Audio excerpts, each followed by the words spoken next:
ଅକ୍ଷୟ ତୃତୀୟାର ପବିତ୍ର ଅବସରରେ ଆସନ୍ତୁ ଜାଣିବା ଶ୍ରୀକୃଷ୍ଣ ଏବଂ ଅମୃତ ପାତ୍ରର ପବିତ୍ର କାହାଣୀ। ଜୟ ଶ୍ରୀକୃଷ୍ଣ, ରାଧେ ରାଧେ। ଅକ୍ଷୟ ତୃତୀୟା ବୈଶାଖ ମାସର ଶୁକ୍ଳପକ୍ଷ ତୃତୀୟା ତିଥିରେ ପାଳିତ ହୁଏ। ଏହି ଦିନଟିକୁ ଅତ୍ୟନ୍ତ ଶୁଭ ବୋଲି ବିବେଚନା କରାଯାଏ, କାରଣ ଏହି ତାରିଖରେ କରାଯାଇଥିବା ଶୁଭ କାର୍ଯ୍ୟର ଫଳ ଅକ୍ଷୟ ଅର୍ଥାତ୍ ଅନନ୍ତ ଏବଂ ଅବିନାଶୀ ହୋଇଥାଏ। ଅକ୍ଷୟ ତୃତୀୟାର ପୁଣ୍ୟ ମଣିଷ ସହିତ ଅନେକ ଜନ୍ମ ପର୍ଯ୍ୟନ୍ତ ରହିଥାଏ। ଏହି ପର୍ବ ଆମକୁ ଧର୍ମ, ତପସ୍ୟା, କରୁଣା ଏବଂ ତ୍ୟାଗର ଗୁରୁତ୍ୱ ଶିଖାଏ। ଏହି ଦିନଟି ସୂର୍ଯ୍ୟ ଏବଂ ଚନ୍ଦ୍ରର ନିର୍ଦ୍ଦିଷ୍ଟ ସ୍ଥିତି ଅଧୀନରେ ପଡ଼ିଥାଏ, ତେଣୁ ଏହାକୁ ଏକ ଅତ୍ୟନ୍ତ ଶୁଭ ସମୟ ଭାବରେ ବିବେଚନା କରାଯାଏ। ଏହି ଦିନ କୌଣସି ଶୁଭ କାର୍ଯ୍ୟ ପାଇଁ ପଞ୍ଜିକା ଦେଖିବାକୁ ପଡ଼େ ନାହିଁ। ଏହି ବର୍ଷ ଅକ୍ଷୟ ତୃତୀୟା 2025 30 ଏପ୍ରିଲରେ ପାଳିତ ହେବ। ଏହାକୁ ଗ୍ରୀଷ୍ମକାଳୀନ ଧନତେରସ୍ ମଧ୍ୟ କୁହାଯାଏ। ଶାସ୍ତ୍ରରେ କୁହାଯାଇଛି ଯେ ବୈଶାଖ ମାସ ପରି କୌଣସି ମାସ ନାହିଁ, ସତ୍ୟଯୁଗ ପରି କୌଣସି କାଳ ନାହିଁ, ବେଦ ପରି କୌଣସି ଶାସ୍ତ୍ର ନାହିଁ ଏବଂ ଗଙ୍ଗା ପରି କୌଣସି ତୀର୍ଥ ନାହିଁ। ସେହିପରି ଅକ୍ଷୟ ତୃତୀୟା ପରି ଅନ୍ୟ କୌଣସି ତିଥି ନାହିଁ। ଏହା ଏପରି ଏକ ତିଥି ଯାହା ସର୍ବଦା ଚିରସ୍ଥାୟୀ ରହିବ ଏବଂ ଏହାକୁ ଏକ ସ୍ୱୟଂ ପ୍ରମାଣିତ ଶୁଭ ସମୟ ଭାବରେ ବିବେଚନା କରାଯାଏ। ଆମ ଶାସ୍ତ୍ରରେ ଏହି ଦିନକୁ ଏପରି ଏକ ଶୁଭ ସମୟ ଭାବରେ ବର୍ଣ୍ଣନା କରାଯାଇଛି, ଯେଉଁଠାରେ କୌଣସି ଜ୍ୟୋତିଷ କିମ୍ବା ପଣ୍ଡିତଙ୍କ ପରାମର୍ଶ ବିନା ମଧ୍ୟ ସମସ୍ତ ଶୁଭ କାର୍ଯ୍ୟ ଏବଂ ରୀତିନୀତି କରାଯାଇପାରିବ। ପ୍ରଥମଟି ହେଉଛି ଚୈତ୍ର ଶୁକ୍ଳ ପ୍ରତିପଦା, ଦ୍ୱିତୀୟଟି ହେଉଛି ବିଜୟା ଦଶମୀ, ତୃତୀୟଟି ହେଉଛି ଅକ୍ଷୟ ତୃତୀୟା ଏବଂ ଚତୁର୍ଥଟି କାର୍ତ୍ତିକ ଶୁକ୍ଳ ପ୍ରତିପଦା।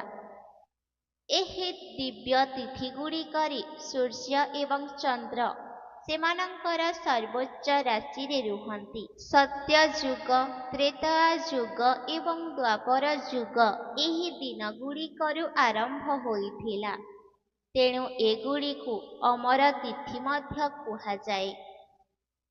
ବିଶେଷ କରି ଅକ୍ଷୟ ତୃତୀୟା, କାରଣ ଏହି ଦିନ ପରଶୁରାମ ଅବତାର ନେଇଥିଲେ। ଆଜି ଆମେ ଆପଣଙ୍କୁ ଏହି ଅନନ୍ୟ ତିଥି ସହିତ ଜଡ଼ିତ ପୁରୁଣା କାହାଣୀ କହିବୁ, ଯାହାକୁ କେବଳ ଶୁଣିବା ଦ୍ୱାରା ଆପଣଙ୍କ ଜୀବନର ସୌଭାଗ୍ୟ ବୃଦ୍ଧି ପାଇପାରିବ ଏବଂ ଆପଣ ପ୍ରଚୁର ଧନ ସମ୍ପତ୍ତିର ଆଶୀର୍ବାଦ ପାଇପାରିବେ।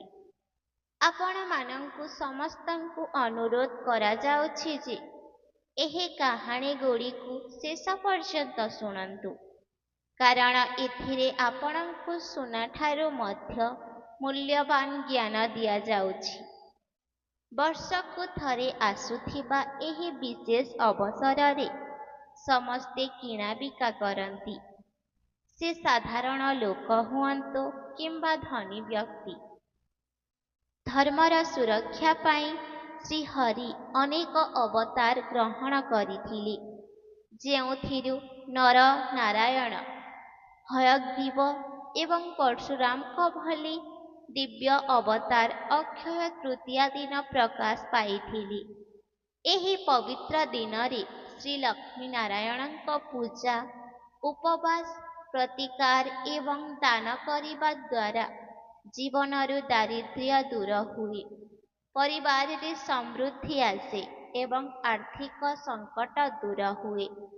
ମାତା ପାର୍ବତୀ ମଧ୍ୟ ଏହି ଦିନ ଅନ୍ନପୂର୍ଣ୍ଣା ଦେବୀ ଭାବରେ ଅବତାର ଗ୍ରହଣ କରିଥିଲେ ଏବଂ ମହାଦେବଙ୍କୁ ଖାଦ୍ୟ ଦାନ କରିଥିଲେ ଏବଂ ବିଶ୍ୱକୁ ଖାଦ୍ୟ ଦେବାର ଦାୟିତ୍ୱ ଦେଇଥିଲେ। ଏହି ପବିତ୍ର ଅବସରରେ ଭଗବାନ ଶ୍ରୀକୃଷ୍ଣ ଏବଂ ସୁଦାମା ପୁନର୍ମିଳନ ହୋଇଥିଲେ ଏବଂ ମହାଭାରତ ଯୁଗରେ ଭଗବାନ ଶ୍ରୀକୃଷ୍ଣ ପାଣ୍ଡବଙ୍କ ପତ୍ନୀ ଦ୍ରୌପଦୀଙ୍କୁ ଅକ୍ଷୟ ପାତ୍ର ଦେଇଥିଲେ, ଯେଉଁଥିରେ ଖାଦ୍ୟ କେବେ ସରିନଥିଲା। ଏହି ପବିତ୍ର ତିଥିରେ ମହର୍ଷି ବେଦବ୍ୟାସ ମହାକାବ୍ୟ ମହାଭାରତ ଲେଖିବା ଆରମ୍ଭ କରିଥିଲେ, ଯେଉଁଥିରେ ଭଗବଦ୍ ଗୀତା ମଧ୍ୟ ଅନ୍ତର୍ଭୁକ୍ତ। ଏହି ଦିନ ଗୀତାର ଅଷ୍ଟାଦଶ ଅଧ୍ୟାୟ ପାଠ କରିବା ଦ୍ୱାରା ଅନନ୍ତ ପୁଣ୍ୟ ପ୍ରାପ୍ତ ହୁଏ। ଏହା ମଧ୍ୟ ବିଶ୍ୱାସ କରାଯାଏ ଯେ ଏହି ଦିନ ମହାଭାରତ ଯୁଦ୍ଧ ସମାପ୍ତ ହୋଇଥିଲା ଏବଂ ଦ୍ୱାପର ଯୁଗର ମଧ୍ୟ ଅନ୍ତ ହୋଇଥିଲା। ଶ୍ରୀକୃଷ୍ଣ ଯୁଧିଷ୍ଠିରଙ୍କୁ କହିଥିଲେ ଯେ ଏହି ଦିନରେ କରାଯାଇଥିବା ସୃଜନଶୀଳ କିମ୍ବା ଶାରୀରିକ କାର୍ଯ୍ୟ ଶହ ଶହ ଗୁଣ ଅଧିକ ଫଳ ପ୍ରଦାନ କରେ। ନୂତନ ଘର ନିର୍ମାଣ ହେଉ, ବ୍ୟବସାୟ ଆରମ୍ଭ ହେଉ କିମ୍ବା କୌଣସି ଶୁଭ କାର୍ଯ୍ୟ ହେଉ, ଏହି ଦିନ ଆରମ୍ଭ କରିବା ଦ୍ୱାରା ବିଜୟ ଏବଂ ଖ୍ୟାତି ମିଳିଥାଏ। ଏହି ଦିନ ପଞ୍ଚ ନ ଦେଖି ବିବାହ, ଗୃହ ନିର୍ମାଣ, ଜମି କିମ୍ବା ଯାନବାହନ କିଣିବା, ନୂତନ ପୋଷାକ କିମ୍ବା ଅଳଙ୍କାର ପିନ୍ଧିବା, ନୂତନ ଅନୁଷ୍ଠାନ ପ୍ରତିଷ୍ଠା କିମ୍ବା ଉଦ୍ଘାଟନ କରିବା ଅତ୍ୟନ୍ତ ଶୁଭ ବୋଲି ବିବେଚନା କରାଯାଏ। ଅକ୍ଷୟ ତୃତୀୟାରେ କରାଯାଇଥିବା କାର୍ଯ୍ୟ ସ୍ଥିର ଏବଂ ପ୍ରଚୁର ରହିଥାଏ। ଏହି ଦିନ କେବଳ କ୍ରୟ କରିବା ଉଚିତ ନୁହେଁ, ବରଂ ଦାନ ମଧ୍ୟ କରିବା ଉଚିତ, ଯାହାଦ୍ୱାରା ପୁଣ୍ୟ ସଞ୍ଚୟ ହୁଏ। ପୂର୍ବପୁରୁଷଙ୍କ ପାଇଁ ଖାଦ୍ୟ ଦାନ କରିବା, ଆଶ୍ରମକୁ ଖାଦ୍ୟ ଦାନ କରିବା ଏବଂ ଦୁଃଖୀମାନଙ୍କୁ ଖାଦ୍ୟ ଦେବା ବହୁତ ପୁଣ୍ୟ ବୋଲି ବିବେଚନା କରାଯାଏ। ପୂର୍ବପୁରୁଷଙ୍କୁ ତର୍ପଣ ଏବଂ ପିଣ୍ଡଦାନ ଅର୍ପଣ କରିବା ଦ୍ୱାରା ମଧ୍ୟ ବିଶେଷ ଫଳ ମିଳିଥାଏ। ଗଙ୍ଗା କିମ୍ବା ଯେକୌଣସି ପବିତ୍ର ସ୍ଥାନରେ ସ୍ନାନ କରି ସମସ୍ତ ପାପ ନାଶ କରିବା ସମ୍ଭବ। ଏହି ଦିନ ଯବଦାନକୁ ମଧ୍ୟ ବହୁତ ଶୁଭ ବୋଲି ବିବେଚନା କରାଯାଏ। କୁହାଯାଏ ଯେ ମୁଠାଏ ଯବ ଦାନ କଲେ ସୁନାଦାନ ସହିତ ସମାନ ଫଳ ମିଳିଥାଏ, କାରଣ ଯବକୁ ପୃଥିବୀର ପ୍ରଥମ ଶସ୍ୟ ଭାବରେ ବିବେଚନା କରାଯାଏ ଏବଂ ଏହା ସୁନା ପରି ପବିତ୍ର। ଏହା ବ୍ୟତୀତ ପଙ୍ଖା, ଛତା, ଚପଲ, ପାଣି, ବେସନ, ପୋଷାକ, ଫଳ କିମ୍ବା ଅନ୍ୟାନ୍ୟ ଜିନିଷ ଦାନ କରିବା ମଧ୍ୟ ବହୁତ ଶୁଭ ଫଳ ପ୍ରଦାନକାରୀ ବୋଲି ବିବେଚନା କରାଯାଏ। ଜମି ଦାନକୁ ମଧ୍ୟ ବିଶେଷ ଗୁରୁତ୍ୱ ଦିଆଯାଇଛି, କିନ୍ତୁ ଯଦି ଏହା ସମ୍ଭବ ନୁହେଁ, ତେବେ ଅତି କମରେ ମୁଠାଏ ଚାଉଳ ଦାନ କରନ୍ତୁ। ଦାନ ଦ୍ୱାରା ଅର୍ଜିତ ପୁଣ୍ୟ ମୃତ୍ୟୁ ପରେ ମଧ୍ୟ ଆତ୍ମା ସହିତ ରହିଥାଏ। ଏହି ଦିନ ଶିବ, ପାର୍ବତୀ ଏବଂ ନରନାରାୟଣଙ୍କ ପୂଜାକୁ ଏକ ବିଶେଷ ପୂଜା ଭାବରେ ବିବେଚନା କରାଯାଏ। ଅକ୍ଷୟ ତୃତୀୟାର ପବିତ୍ର ଅବସରରେ ବଦ୍ରିନାଥ ଧାମର ଦ୍ୱାର ଖୋଲିଯାଏ ଏବଂ ବୃନ୍ଦାବନର ବାଙ୍କି ବିହାରୀଜୀଙ୍କ ମନ୍ଦିରରେ ତାଙ୍କ ପାଦ କେବଳ ଏହି ଦିନ ଦେଖାଯାଏ, ଯାହା ଅନ୍ୟ ଦିନଗୁଡ଼ିକରେ ପୋଷାକରେ ଘୋଡ଼ାଇ ରହିଥାଏ। ଏହି ତିଥି ନିଜ ଭିତରେ ଅନେକ ଆଧ୍ୟାତ୍ମିକ ଗୁପ୍ତ ରହସ୍ୟ ବହନ କରେ। ଏହାର ଗୁରୁତ୍ୱ ଏକ ପ୍ରାଚୀନ ଘଟଣାରୁ ବୁଝାଯାଇପାରିବ। ପ୍ରାଚୀନ କାଳରେ ଧର୍ମଦତ୍ତ ନାମକ ଜଣେ ସଦ୍ଗୁଣ ବୈଶ୍ୟ ଥିଲେ, ଯାହାଙ୍କର ଦେବତା ଏବଂ ବ୍ରାହ୍ମଣମାନଙ୍କ ପ୍ରତି ବହୁତ ସମ୍ମାନ ଥିଲା। ବଡ଼ ପରିବାର ଥିବାରୁ ସେ ସବୁବେଳେ ଚିନ୍ତିତ ରହୁଥିଲେ। ଗୋଟିଏ ଦିନ ସେ ଅକ୍ଷୟ ତୃତୀୟା ଉପବାସର ମହତ୍ୱ ବିଷୟରେ ଶୁଣିଲେ ଏବଂ ଏହି ଦିନ ଉପବାସ ରଖି ଗଙ୍ଗାରେ ସ୍ନାନ କଲେ। ତାପରେ ଦେବୀ ଦେବତାମାନଙ୍କୁ ଯଥାବିଧି ପୂଜା କରିବା ପରେ ସେ ବ୍ରାହ୍ମଣମାନଙ୍କୁ ଗୋଲାକାର ଲଡୁ, ବିଞ୍ଛଣ, ପାଣିରେ ଭର୍ତ୍ତି ପାତ୍ର, ଯବ, ଗହମ, ଲୁଣ, ବେସନ, ଦହି, ଚାଉଳ, ଗୁଡ଼, ସୁନା ଏବଂ ପୋଷାକ ଦାନ କଲେ। ତାଙ୍କ ସ୍ତ୍ରୀଙ୍କୁ ଏହି ଆଚରଣ ପସନ୍ଦ ଆସିଲା ନାହିଁ ଏବଂ ସେ ପ୍ରତିବାଦ ମଧ୍ୟ କଲେ। କିନ୍ତୁ ଧର୍ମଦତ୍ତ ବାର୍ଦ୍ଧକ୍ୟ ଏବଂ ଅସୁସ୍ଥତା ସତ୍ତ୍ୱେ ପ୍ରତିବର୍ଷ ଅକ୍ଷୟ ତୃତୀୟାରେ ଦାନ କରି ଚାଲିଥିଲେ। ତାଙ୍କର ଅର୍ଜିତ ଗୁଣର ଫଳସ୍ୱରୂପ ତାଙ୍କର ପରବର୍ତ୍ତୀ ଜୀବନରେ ସେ କୁଶାବତୀ ନଗରୀର ଜଣେ ଅତ୍ୟନ୍ତ ସମୃଦ୍ଧ ଏବଂ ଶକ୍ତିଶାଳୀ ରାଜା ହୋଇଗଲେ। ପ୍ରଚୁର ଧନସମ୍ପତ୍ତି ମଧ୍ୟରେ ମଧ୍ୟ ତାଙ୍କର ବୁଦ୍ଧି ସର୍ବଦା ଧର୍ମପଥରେ ସ୍ଥିର ରହିଥିଲା। ତେଣୁ କୁହାଯାଏ ଯେ ଅକ୍ଷୟ ତୃତୀୟା ଦିନ ଦାନ କରିବା ଦ୍ୱାରା ଅସୀମ ପୁଣ୍ୟ ସଞ୍ଚୟ ହୁଏ ଏବଂ ପରବର୍ତ୍ତୀ ଜନ୍ମରେ ସୁଖ ଏବଂ ସମୃଦ୍ଧି ଆସିଥାଏ। ଏହି ଦିନରେ ବ୍ୟକ୍ତି ନିଜର ପୂର୍ବପୁରୁଷ ଏବଂ ନିଜର ଅଜଣା ପାପର କ୍ଷମା ପାଇଁ ଈଶ୍ୱରଙ୍କୁ ହୃଦୟର ସହିତ ପ୍ରାର୍ଥନା କରିବା ଉଚିତ। ଏହି ଦିନରେ ପରମେଶ୍ୱର ସମସ୍ତ ପାପ କ୍ଷମା କରନ୍ତି ଏବଂ ଆମକୁ ଭଲ କାମ କରିବାକୁ ପ୍ରେରଣା ଦିଅନ୍ତି। ପ୍ରଭୁଙ୍କ ପାଦରେ ନିଜର ଦୁର୍ବଳତାକୁ ଅର୍ପଣ କରିବା ଏବଂ ମହାନ ପୁଣ୍ୟ ପାଇଁ ପ୍ରାର୍ଥନା କରିବା ଏହି ତିଥିର ଏକ ବିଶେଷ ସଂକଳ୍ପ ଭାବରେ ବିବେଚନା କରାଯାଏ। ଦୀପାବଳି ଏବଂ ଧନତେରସ୍ ପରି ଏହି ଦିନରେ ବ୍ୟାପକ କ୍ରୟ କରିବା ମଧ୍ୟ ଅତ୍ୟନ୍ତ ଶୁଭ ବୋଲି ବିବେଚନା କରାଯାଏ। କମେଣ୍ଟରେ ଜୟ ଶ୍ରୀ ରାଧେକୃଷ୍ଣ ନିଶ୍ଚୟ ଲେଖନ୍ତୁ। ପ୍ରିୟ ବନ୍ଧୁଗଣ, ଏବେ ଆପଣମାନେ ଅକ୍ଷୟ ତୃତୀୟାର ଏକ ଦିବ୍ୟ ପୌରାଣିକ କାହାଣୀ ଶୁଣିବେ। ପ୍ରାୟ ବହୁତ ଦିନ ପୂର୍ବର କଥା। ଗୋଟିଏ ଦିନ ଧର୍ମରାଜ ଯୁଧିଷ୍ଠିର ଭଗବାନ ଶ୍ରୀକୃଷ୍ଣଙ୍କୁ ଅନୁରୋଧ କରିଥିଲେ, ହେ କେଶବ, କେଉଁ ଉପବାସ କିମ୍ବା ଦିନ ଯେଉଁଦିନ ଦାନ ଏବଂ ତପସ୍ୟାର ଫଳ କେବେ ହ୍ରାସ ହୁଏ ନାହିଁ? ଭଗବାନ କୃଷ୍ଣ ଉତ୍ତର ଦେଲେ, ଧର୍ମରାଜ, ବୈଶାଖ ମାସର ଶୁକ୍ଳ ପକ୍ଷର ତୃତୀୟ ଦିନକୁ ଅକ୍ଷୟ ତୃତୀୟା କୁହାଯାଏ। ଯିଏ ଏହି ତିଥିରେ ଉପବାସ ରଖେ ଏବଂ ପବିତ୍ର ନଦୀରେ ସ୍ନାନ କରେ ଏବଂ ବ୍ରାହ୍ମଣମାନଙ୍କୁ ଦାନ କରେ, ତାଙ୍କ ଦ୍ୱାରା ଅର୍ଜିତ ପୁଣ୍ୟ କେବେ ଶେଷ ହୁଏ ନାହିଁ। ଏହାପରେ ଭଗବାନ ଶ୍ରୀକୃଷ୍ଣ ଯୁଧିଷ୍ଠିରଙ୍କୁ ଜଣେ ଗରିବ ବ୍ରାହ୍ମଣ ଏବଂ ଅକ୍ଷୟ ପାତ୍ରର ପ୍ରାଚୀନ କାହାଣୀ କହିଥିଲେ। ଶ୍ରୀକୃଷ୍ଣ କହିଲେ, ହେ କୁନ୍ତୀଙ୍କ ପୁତ୍ର, ଏହା ବହୁତ ପୁରୁଣା ସମୟର କଥା। ବିଦର୍ଭ ଅଞ୍ଚଳରେ ଜଣେ ଗରିବ ବ୍ରାହ୍ମଣ ତାଙ୍କ ପରିବାର ସହିତ ରହୁଥିଲେ।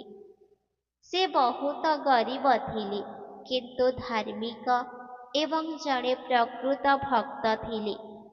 ଦିନରାତି ସେ ଭଗବାନ ବିଷ୍ଣୁଙ୍କ ଧ୍ୟାନରେ ମଗ୍ନ ରହିଲେ ଏବଂ କୌଣସି ପ୍ରକାରେ ଭିକ୍ଷା ମାଗି ନିଜ ଜୀବନ ଚଳାଉଥିଲେ।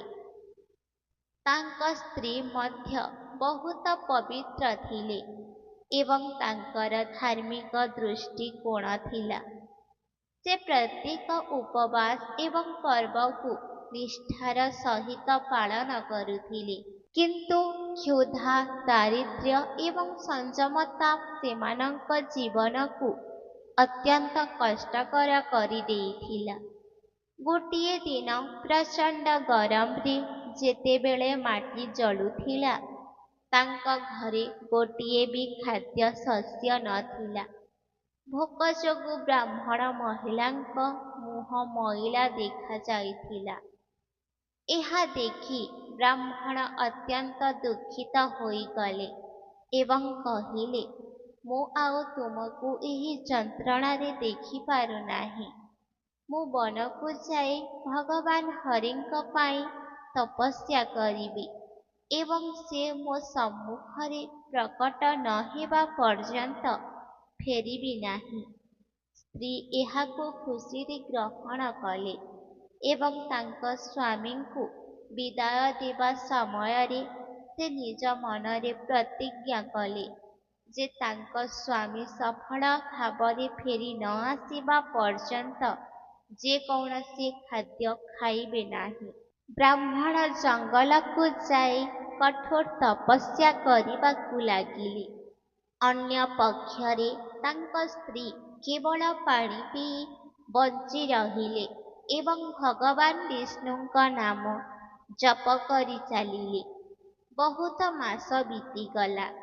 ତାପରେ ବୈଶାଖ ଶୁକ୍ଳ ତୃତୀୟାର ସକାଳେ ବ୍ରାହ୍ମଣ ଆଖି ବନ୍ଦ କରି ହୃଦୟରେ ଭଗବାନ ନାରାୟଣଙ୍କୁ ସ୍ମରଣ କରି ଶେଷଥର ପାଇଁ ଡାକିଲେ, ହେ ବିଷ୍ଣୁ, ମୋ ଜୀବନର ଏକମାତ୍ର ଲକ୍ଷ୍ୟ ହେଉଛି ତୁମକୁ ଦେଖିବା ଏବଂ ମୋ ପରିବାରକୁ ଦୁଃଖରୁ ମୁକ୍ତ କରିବା। ତାଙ୍କ ଅନନ୍ୟ ଭକ୍ତିରେ ଖୁସି ହୋଇ ଭଗବାନ ବିଷ୍ଣୁ ତାଙ୍କ ସମ୍ମୁଖରେ ପ୍ରକଟ ହେଲେ ଏବଂ କହିଲେ, ହେ ବ୍ରାହ୍ମଣ, ତୁମର ତପସ୍ୟାରେ ମୁଁ ସନ୍ତୁଷ୍ଟ। ତୁମେ କ'ଣ ଆଶୀର୍ବାଦ ଚାହୁଁଛ କୁହ? ବ୍ରାହ୍ମଣ ଅନୁରୋଧ କଲେ, ହେ ପ୍ରଭୁ, ମୋତେ ଏପରି ଉପାୟ ଦିଅ ଯେ ମୋ ପରିବାରକୁ କେବେ ଖାଦ୍ୟ ଅଭାବର ସମ୍ମୁଖୀନ ହେବାକୁ ପଡ଼ିବ ନାହିଁ ଏବଂ ଆମେ ଧର୍ମପଥରେ ଜୀବନଯାପନ କରିପାରିବୁ। ତାପରେ ଭଗବାନ ତାଙ୍କୁ ଏକ ଅକ୍ଷୟ ପାତ୍ର ଦେଲେ।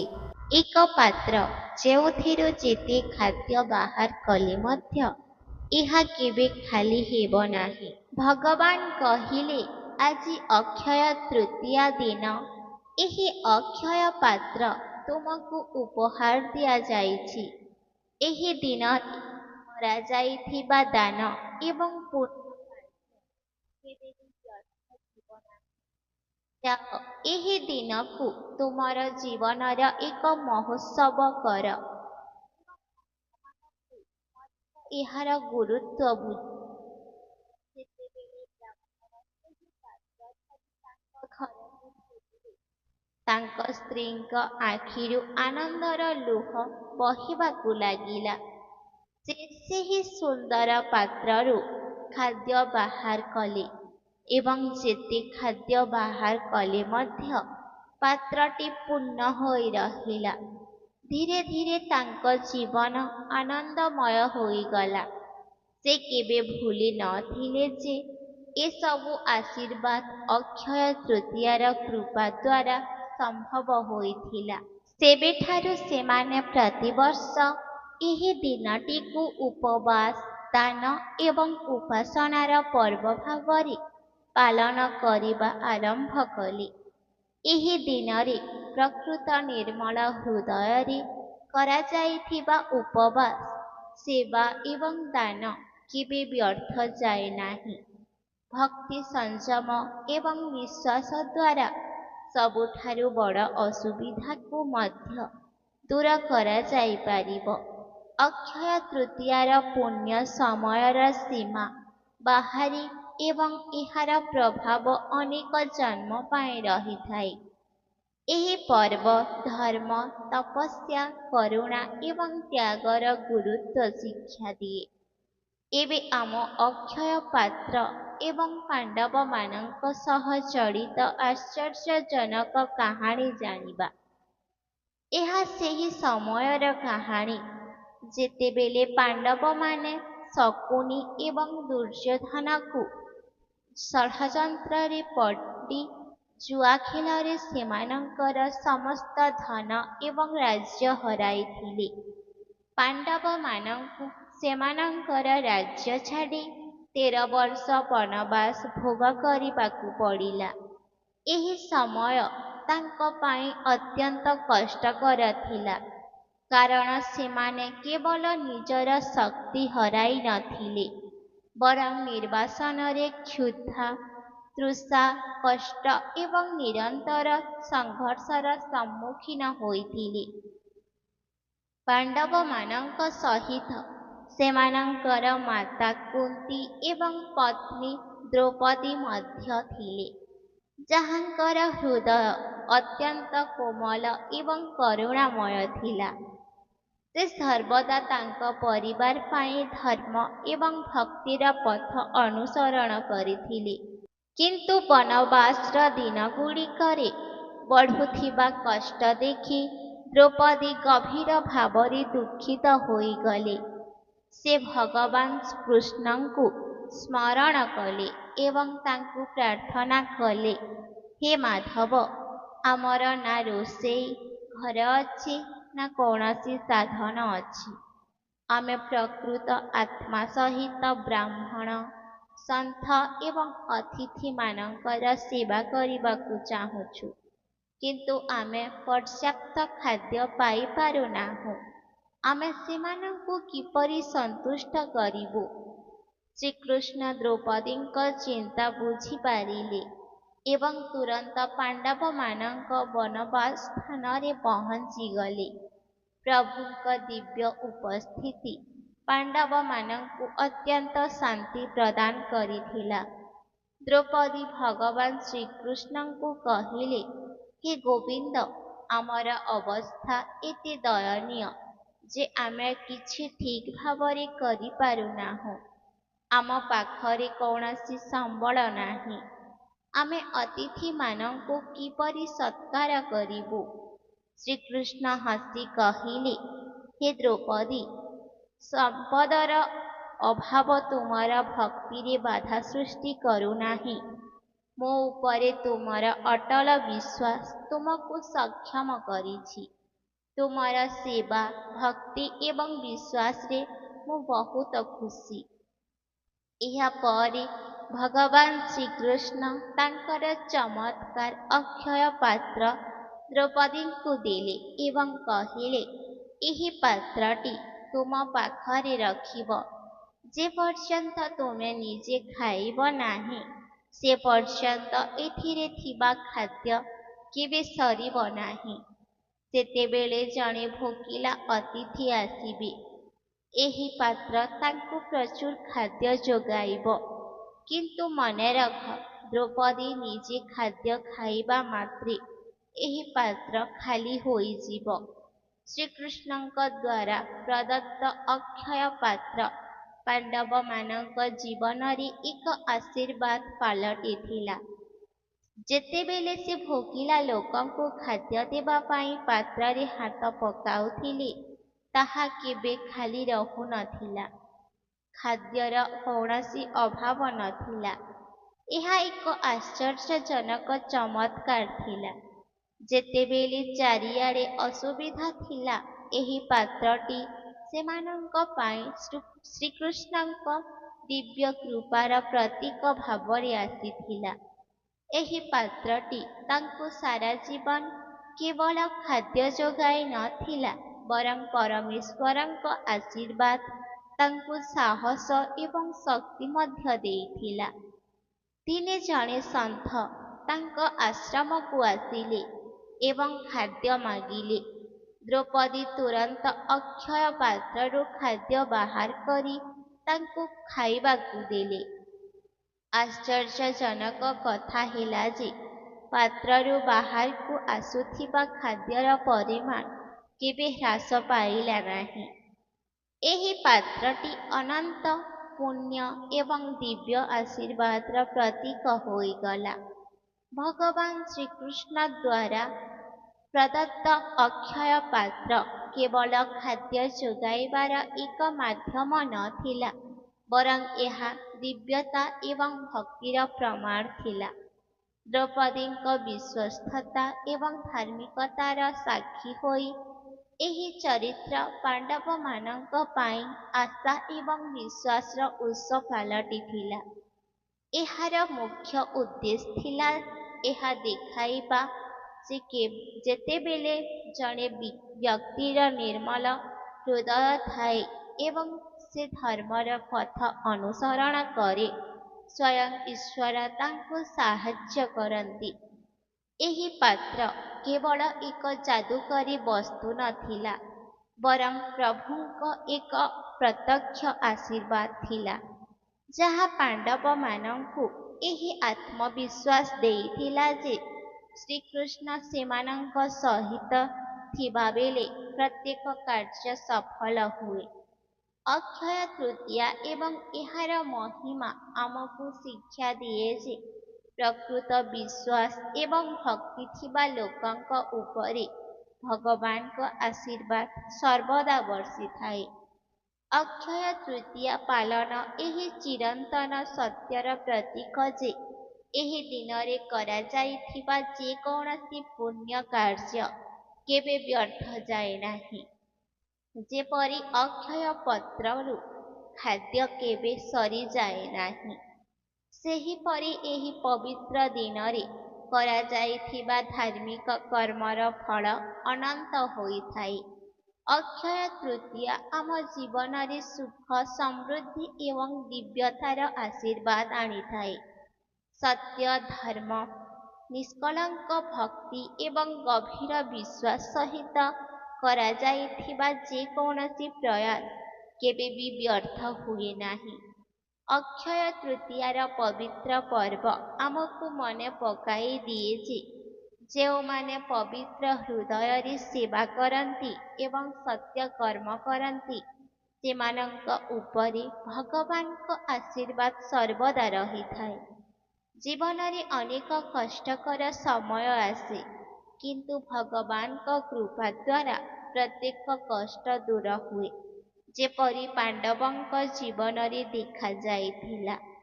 ହୃଦୟରୁ କୁହନ୍ତୁ, ଜୟ ଶ୍ରୀ ନାରାୟଣ, ହର ହର ଶମ୍ଭୁ, ଜୟ ମାତା ଶ୍ରୀ ଲକ୍ଷ୍ମୀ ଏବଂ ଜୟ ମାତା ପାର୍ବତୀ।